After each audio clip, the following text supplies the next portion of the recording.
നമസ്കാരം. ഒരു വ്യക്തിയുടെ സ്വഭാവം തന്നെ നിയന്ത്രിക്കുന്നതിൽ പ്രധാന പങ്കുവഹിക്കുന്ന ഭാവമാണ് പക്വഭാവം. സ്വഭാവത്തിൽ ഒരു ഇരുത്തം വന്നതിനെയാണ് പക്വത എന്ന് പറയുന്നത്. മാതാപിതാക്കളും മറ്റുള്ളവരും പറയുന്നതിനെ യുക്തിബോധത്തോടെ വിവേചിച്ചറിയുവാനുള്ള കഴിവാണിത്. യാഥാർത്ഥ്യബോധവും സാധ്യതകൾ വിലയിരുത്തലും തീരുമാനങ്ങൾ എടുക്കുന്നതും അറിഞ്ഞൊരു കാര്യം ശരിയാണോ എന്ന് വിശകലനം ചെയ്യുന്നതും പുതിയ അവബോധങ്ങൾ ഉണ്ടാക്കുന്നതുമെല്ലാം പക്വഭാവമാണ്. സ്വീകരിച്ച വിവരങ്ങളുടെ അടിസ്ഥാനത്തിൽ ഉത്തരങ്ങൾ കണ്ടെത്താൻ ശ്രമിക്കുന്നു. എന്ത്, എവിടെ വെച്ച്, എങ്ങനെ പറയണമെന്ന സ്ഥലകാല ബോധം ഈ ഭാവം വികസിച്ചു എന്നതിൻ്റെ പ്രത്യേകതയാണ്.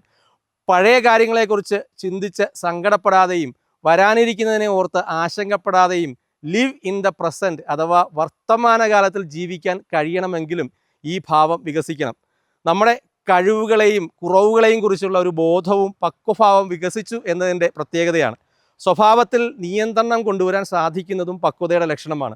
ഈ ഭാവം വീട്ടിലും സമൂഹത്തിലുമുള്ള പ്രവർത്തനത്തിൽ നിന്ന് ഓരോരുത്തരും വികസിപ്പിച്ചെടുക്കേണ്ടതാണ്. പിതൃഭാവത്തിൽ നിന്നും ശിശുഭാവത്തിൽ നിന്നും വരുന്ന സ്വഭാവങ്ങൾ പക്വഭാവത്തിലൂടെ കടത്തിവിട്ടാൽ നമുക്കും മനോഹര വ്യക്തിത്വമുള്ളവരാകാൻ സാധിക്കും.